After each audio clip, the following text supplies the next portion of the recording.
Assalamualaikum warahmatullahi wabarakatuh.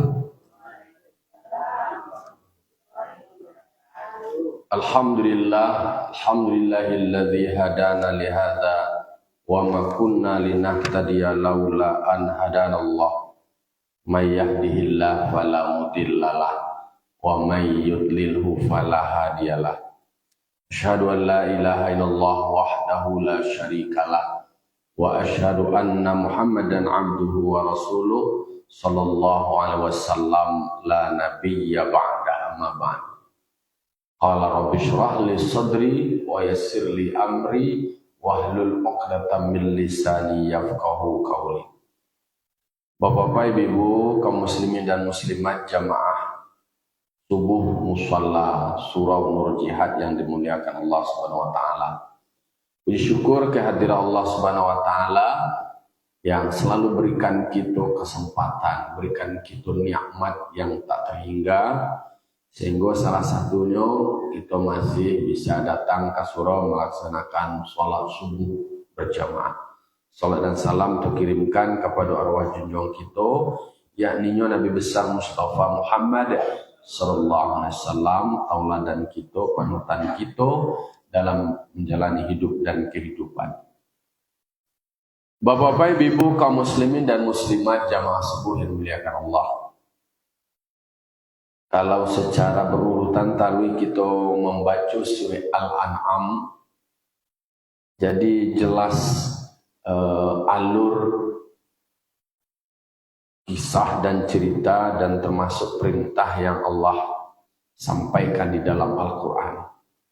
Ada keterkaitan dengan apa yang diharamkan oleh orang Yahudi, kemudian diberikan penjelasan oleh Allah dan menetapkan hukum nan kalama dek parwi kamu saja, itulah bahasa yang mana diberikan penegasan mana yang dihalalkan dan mana yang diharamkan, itulah menjadi panduan, sehingga panduan rujukan yang akan bisa memandu awak tahu dengan mana di sebuah nama ditaga itu adalah Al-Quran.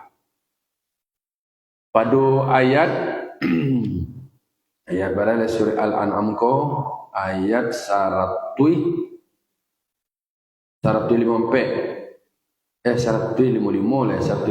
patah. Nah, pada ayat 154 patah Allah menjelaskan tentang kitab Taurat yang diturunkan kepada Nabi Musa. Ada peran dan fungsinya sebagai penyempurna atas nikmat, kemudian memberikan penjelasan secara terinci berdasarkan kebutuhan terhadap persoalan-persoalan, menjadi petunjuk dan rahmat. Itu memang peruntukannya bagi Bani Israel. Pada ayat 155 surah Al-An'am, Allah berfirman, A'udzubillahi minasyaitonir rajim, bismillahirrahmanirrahim. Wa hadza kitabun anzalnahu mubarakun fattabi'uhu wattaqu la'allakum turhamun. Setelah dijelaskan sebelumnya tentang ada kitab-kitab suci yang sudah diturunkan kepada Rasul sebelumnya, yaitu Nabi Musa, ada Nabi Isa. Datang kita membahas bahwa penyebutan nama Nabi Musa dalam Al-Quran lebih banyak daripada nama Nabi Muhammad. Pengulang-pengulangan penyebutan nama kitab Taurat dan Injil itu menunjukkan bahwa betapa nilai Islam itu adalah universal, menyeluruh. 135, 136 nama Musa ya, Nabi Isa 25, Nabi Muhammad sampai sekali Ahmad. Itu betapa Islam itu nilainya adalah mencakup semuanya. Lalu ada penegasan wahada kitabun. Kalau bahasa wahaza aku akonya ini kitab Al-Quran anzalnahu yang sudah kami turunkan kepadanya Muhammad.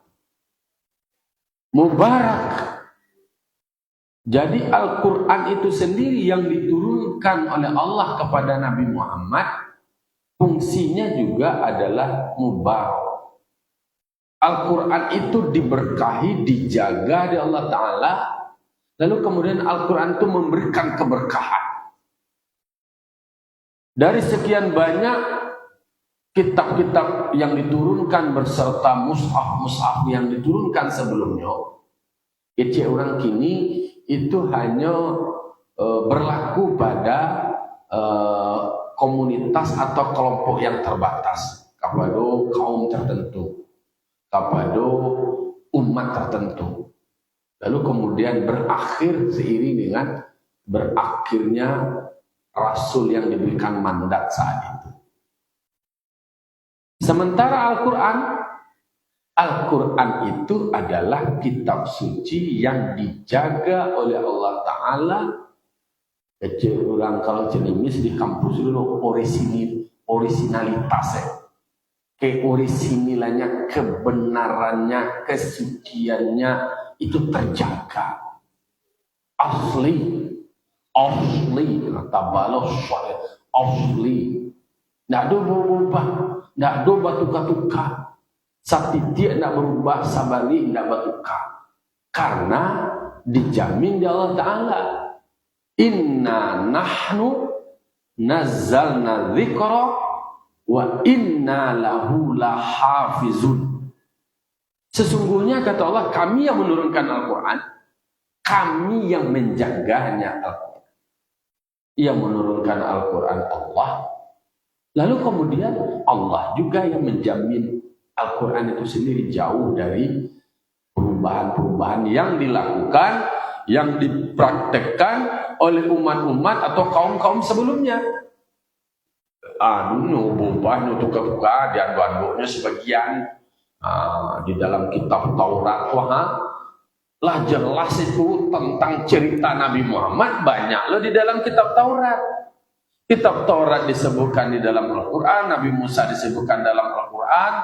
Bahkan Nabi Musa sendiri telah mengetahui dalam kitab Taurat bahwa umat yang terbaik adalah Nabi Muhammad. Umat yang pertama masuk surga adalah Nabi Muhammad. Umat yang ketika berencana untuk melakukan kebaikan saja, merencana saja dapat 1 pahala.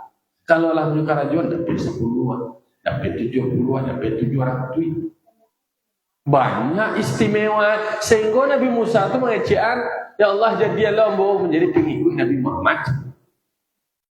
Di dalam kitab Taurat itu sendiri mereka mengetahui tentang Nabi Muhammad. Maka disebut dalam Al-Quran, ya'rifunahu kama ya'rifuna abna'ahum. Mereka itu mengenal Nabi Muhammad seperti mereka mengenal anak mereka sendiri. Saking detail, saking jelas diceritakan di dalam kitab Taurat.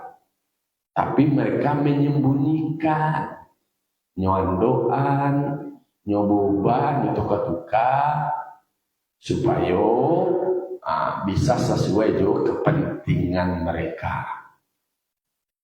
Nah, jadi Al-Quran itu tidak ada beban entahkah dibuat orang terjaga. Waduh orang mau berubah, nampak ketahuan sampai kini terjaga kebenaran. Kalau di Makkah di Madinah, nama nyumbang mushaf itu kan terverifikasi, ada stempel nama yang kemudian yang sudah diberikan semacam pengakuan bahwa sudah terseleksi. Ya, pentasihannya. Kalau di Indonesia adanya tuh lembaga pentasihan Al-Quran, ada ulama-ulama yang luar biasa lah, yang ilmunya luas, wawasannya, pandangannya, sehingga mereka diberikan kepercayaan untuk melakukan pentasihan.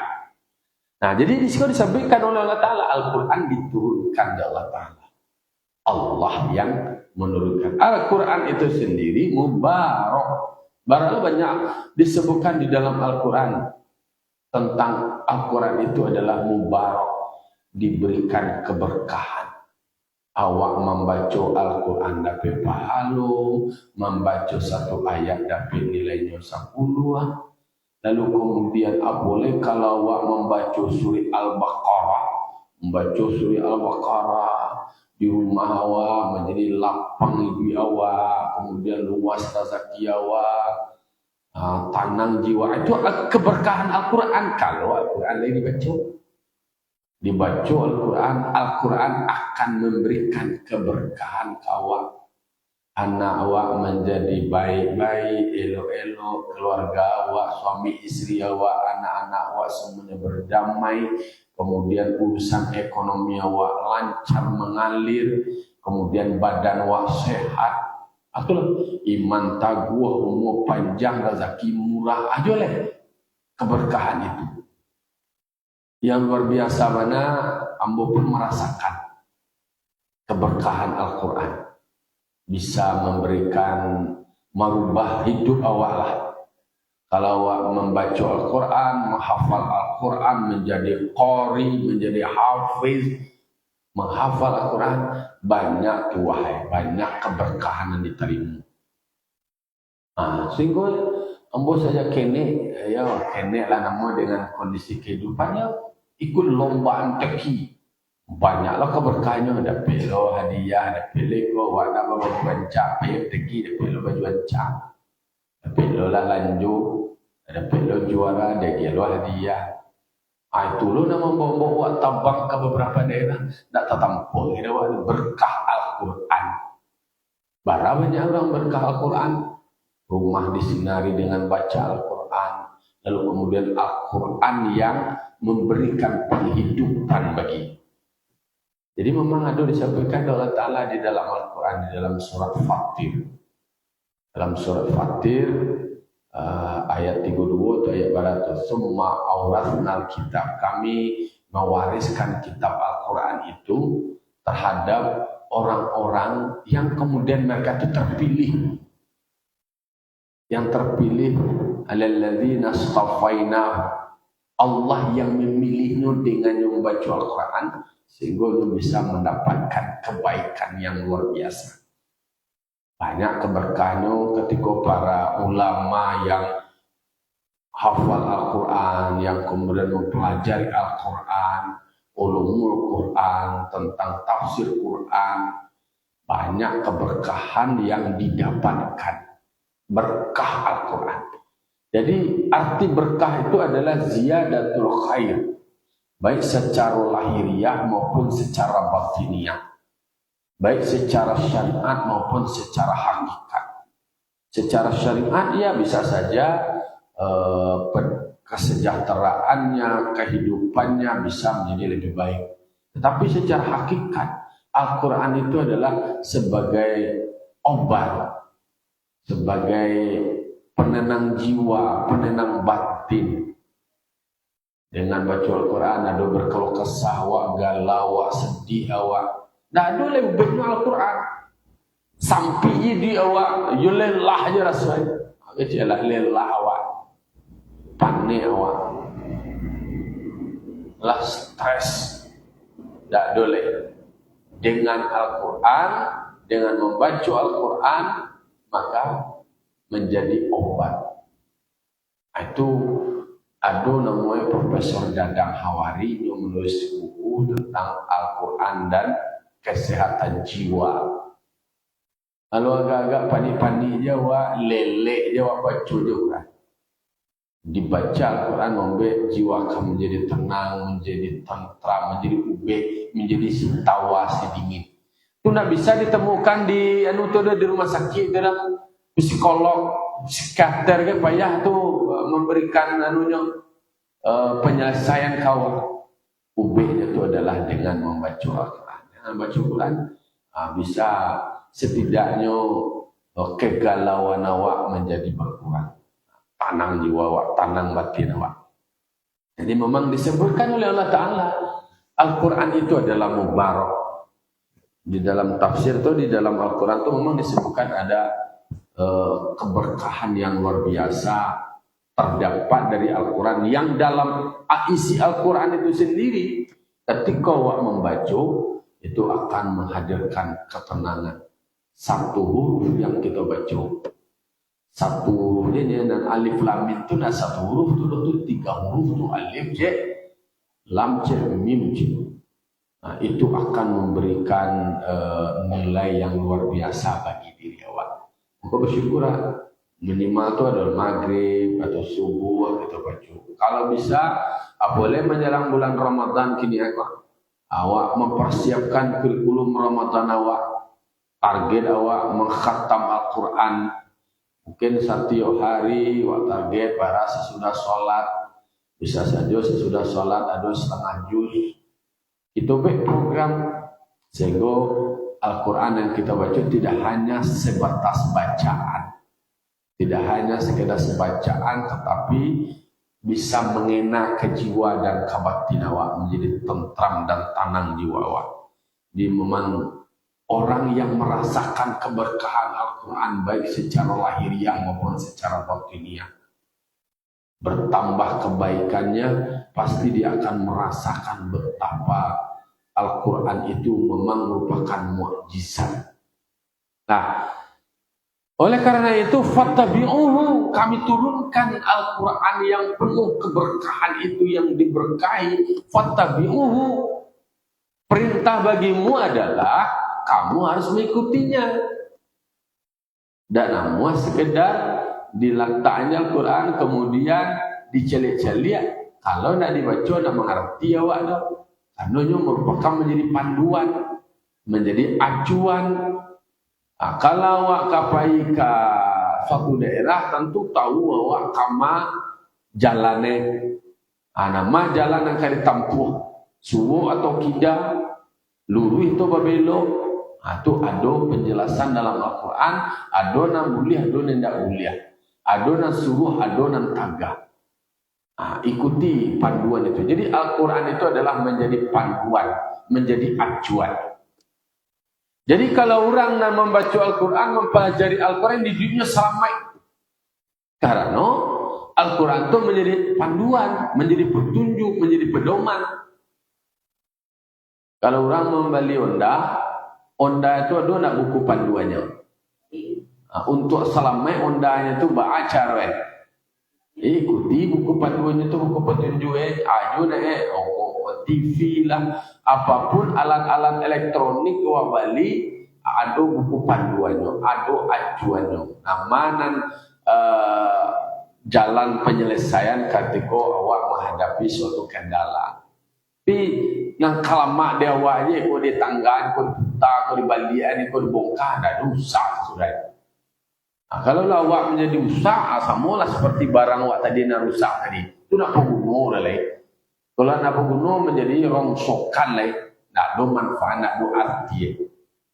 Jadi awak supaya hidup berarti dan bermakna dan bermanfaat, ya udah fattabi'u, maka ikuti Al-Quran. Di ayat sebelumnya kan juga disampaikan bahwa kamu hati-hati. Jangan kamu ikuti jalan-jalan syaitan. Kan dua ayat sebelumnya, hadza sirati mustaqimah, ini adalah jalanku yang betul, yang lurus. Ikuti. Wala tattabi'us subula. Ada juga jalan yang lain sebagai nama itu kompetitor awak.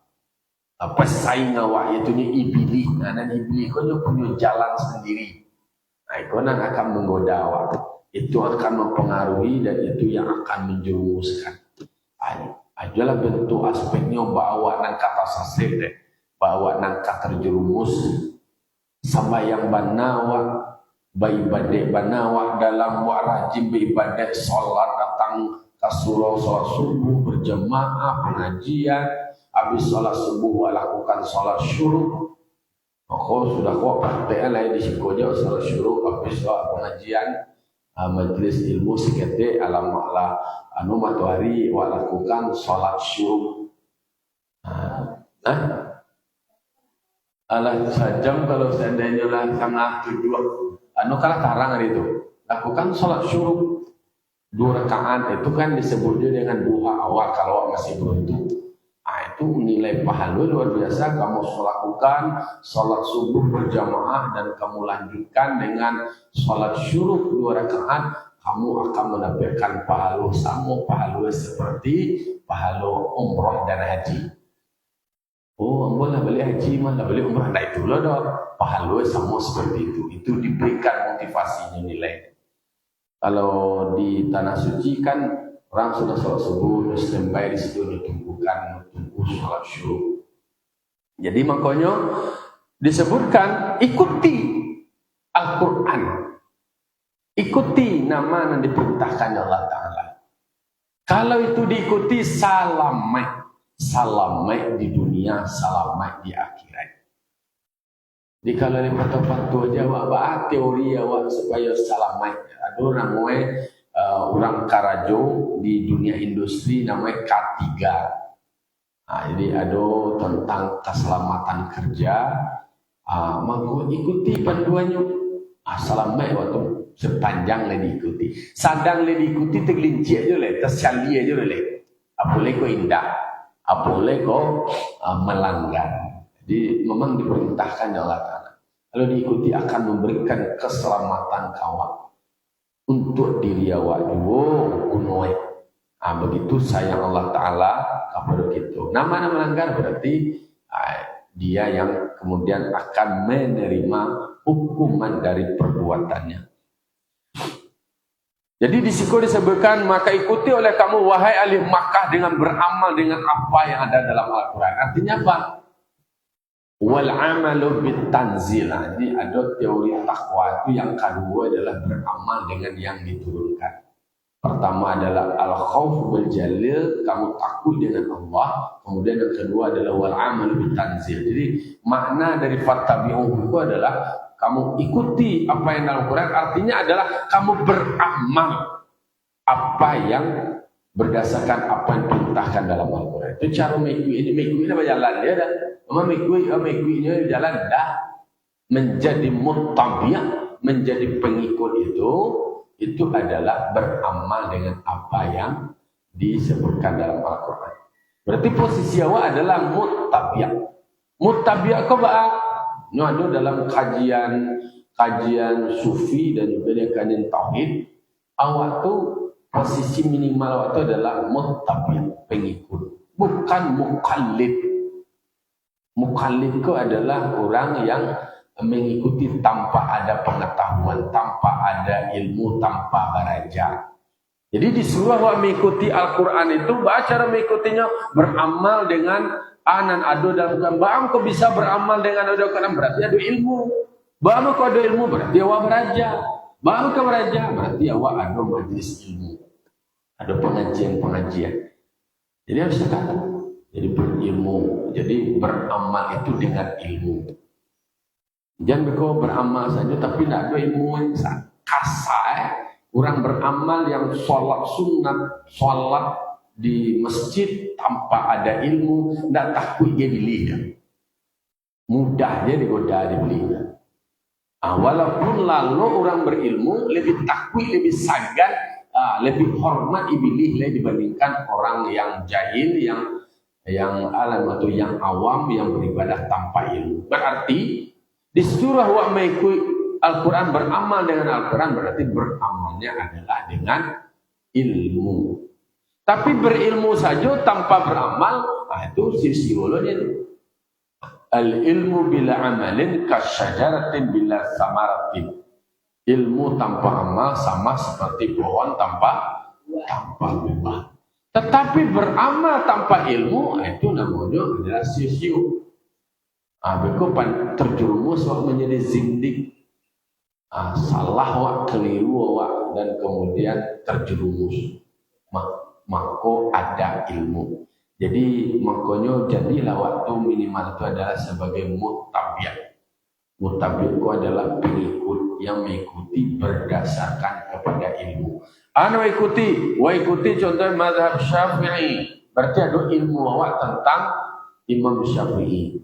Awak mengikuti mazhab Syafi'i, baanan Imam Syafi'i itu sendiri awak nak tahu apa yang disampaikan oleh Imam Syafi'i itu sendiri awak nak tahu.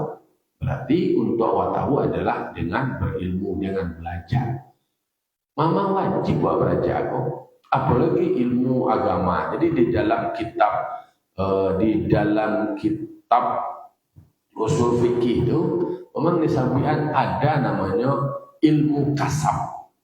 Awak ini baraja-raja takako menengah telinga awak, nyalang mata awak, duduk awak, bermusafahah awak dengan guru, bermujahadah, kemudian bermuwajahah, berhadap-hadapan awak dengan guru awak. Itu adalah ilmu kasab. Usaha awak untuk baraja mendapat ilmu. Kalau ilmu daruri, itu naluri awak, insting awak, atau insting ilmu panca indera. Apa panca indera? Diminum dewa air pakai gula balas wae. Mani. Itu ilmu itu mani. Kenal awak istilah mani. Anak kenek baru lahir dari dia minum gula tu dia tahu itu mani. Dah tahu? Karena memang walaupun rasa mani terasa dia, tapi konsep mani itu belum tahu. Tapi ilmu daruri itu memang tak dipelajari benar. Nyo instingnya, kemudian nalurinya, kemudian ilmu panca indera. Dari panca indera, maka orang awak pun banyak lo pakai ilmu panca indera. Maka disuruhlah di Allah Ta'ala. Qul siru fil ar, katakanlah berjalanlah kamu di muka bumi. Suruh berjalan. Tsumman zuru, kemudian caliaklah, pandanglah. Pandangnya pakai mata, pandang pakai akal. Dicaliak dia mata, dianalisa dia akal. Disuruh berjalan. Baik rekreasi, rihlah. Lah, dia berjalan-jalan berjalan poso. Alah ya. Oh, naik kereta. Besok booking dia satu gerbong kereta tu di jemaah pasar kandang ni. Allah ya. Ayo, di booking kereta ya. Baik jalan-jalan disuruh di Allah Ta'ala. Mangkoi jauh berjalan. Banyak dilihat lamu duit. Banyak dirasui. Memang itu perintah Allah Ta'ala. Maka berziarah awak. Berkunjung awak. Kalau lihat doanya rezeki pergi ke Makkah. Aku semua ni miss juga. Lebih jatah ni miss. Masih ada seat lain. List miss. Jadi makanya disuruh awak berjalan di muka bumi, kemudian perhatikan, ambil iktibar, ambil pembelajaran, ambil hikmah, ada ilmu di situ. Maka dikata orang Minang panakia pisau sirawi, ambil galah bertalin tabuang selodang ambilkan ilmu. Satitik jadikan lawi, sakapa jadikan ulung, alam takambang jadikan guru. Jadi alam itu sendiri memberikan pelajaran ke awak. Disuruh awak berfikir. Di situ ada ilmu kasab. Ada lo namanya ilmu laduni. Ilmu laduni itu adalah ilmu yang di sisi Allah Ta'ala, ilmu suduri. Kalau yang ilmu yang sifatnya ilmu kasab tadi itu ilmu syariat. Secara syariatnya berjawab. Jangan kecuali awak berrajanya tujuannya di Allah Ta'ala alun mahkamah walai. Awak ko namu si salik. Si salik ko orang sedang berjalan awak mau ke sampai awak. Awak KPK suruh awak ke berjalan, tak kan ada suang tibu je lah. Ialah nak selangkah, 2 langkah, baru tibu awak ke surau. Itu namanya salik, orang nan berproses. Berjalan awak, melangkah awak. Secara hakikatnya, secara hakikatnya Allah Ta'ala yang mendatangkan awak ke surau ko. Allah Ta'ala bagi awak kudrat. Allah Ta'ala memberikan awak iradat. Kalau tidak ada kudrat dan iradat dari Allah Ta'ala, tidak sampai awak ke surau dok. Itulah dan secara hakikat ketika awak memahami dari semua aktivitas awak. Maka tidak boleh diabaikan syariat dengan hakikat itu. Kalau orang nan di syariat saja itu udah qadariyah tadi yang terjebaknya seolah-olah sagalonan terjadi itu adalah hasil usaha dia sendiri. Seolah-olah tidak ada campur tangan Tuhan dah. Atau ini nyoba naik keputusan ini terjadi itu dapat dia pergi dek karena usaha, dek karena karajoy, dek karena amal itu. Itu dah lupa bahwa semuanya itu adalah atas izin Allah. Malai. Selanjutnya dikatakan oleh Allah Ta'ala Nah, tadi fatabi'u, jadi surah ikuti, beramal dengan apa Al-Quran. Kemudian wattaqu, dan bertakwalah kamu. Bertakwa itu tadi seperti nanti kita diskusikan, ada al-khawf jalil, takut dengan Allah Ta'ala. Wal amalu bil tanzil, kemudian adalah beramal dengan apa yang diturunkan. Kemudian adalah wal qana'atu bil qalil, merasa cukup dengan yang sedikit. Ridho, kemudian qana'ah, batarimo suku. Nah ridho itu tadi itu adalah batarimo suku. Anandagian Allah Ta'ala. Kalau dengan yang sedikit saja wak bisa ridho, kemudian wak bisa merasa cukup, apalagi yang banyak, amat bersyukur wak, bahagia wak. Aku lah dia wak banyak, sengit kecewa dia wak lah banyak. Kan ada orang tua kami laki-laki ku dia pasan. Kok kabar bini, carilah bini nama bersyukur, dia wak sengit dia syukur. Punyung orang kaya berindah lah dia kecewa Allah banyak-banyak, dia kira sapali dia. Nah, itu orang yang tidak bersyukur dengan yang sedikit dari itu nak menerima. Nah, kampanye wal isti'dalu liyaumir rahil, mempersiapkan diri bagi masa depan, bahwa ada hari esok. Wal akhiratu khairu wa abqa, ada akhirat yang lebih kekal, ada akhirat yang lebih baik, ada masa depan yang akan dijemput, ada yang masa depan yang akan ditunggu. Yaitunya adalah hari akhir, hari akhirat, dunia berakhirat.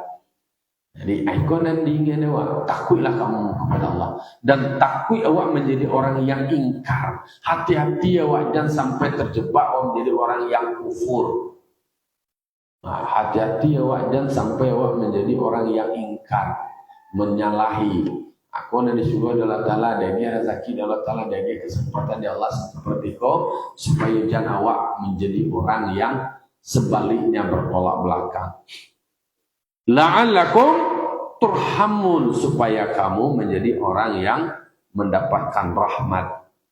Saya-sayanya wah ulun tamai sulit seketik lah juga sulit al-an'am.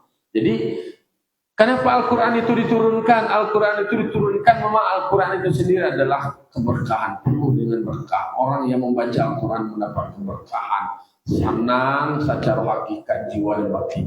Dan secara syariat, ini mendapat keberkahan, bertambah kebaikan, bertambah rezeki. Itu kelebihan bagi orang yang berinteraksi atau bergaul dengan Al-Quran, dirinya Al-Quran, berakhlak dengan akhlak Al-Quran. Kemudian dia satu ayat, satu huruf, satu kalimat dari Al-Quran yang selalu ada di dalam dirinya membuat hidupnya menjadi hidup. Itu yang akan diikuti dewa, menjadi panduan, menjadi petunjuk supaya awak bisa selamat di dunia, selamat di akhirat. Kan ujungnya adalah la'allakum turhamun, mudah-mudahan kamu adalah mendapat rahmat dari Allah. Kalaulah awak mendapat rahmat dari Allah, Allah selamat awak tu. Karena awak minta itu adalah rahmat Allah. Awak untuk bisa masuk ke dalam surga, kau diandalkanlah amal awak saja, awak andalkan. Nak kacukui dia sudah akan sabandiang loh. Awak minta itu adalah sayang Allah. Kalau lah dapat sayang Allah, anak yang dibaca oleh pinta mulia kandak balaku.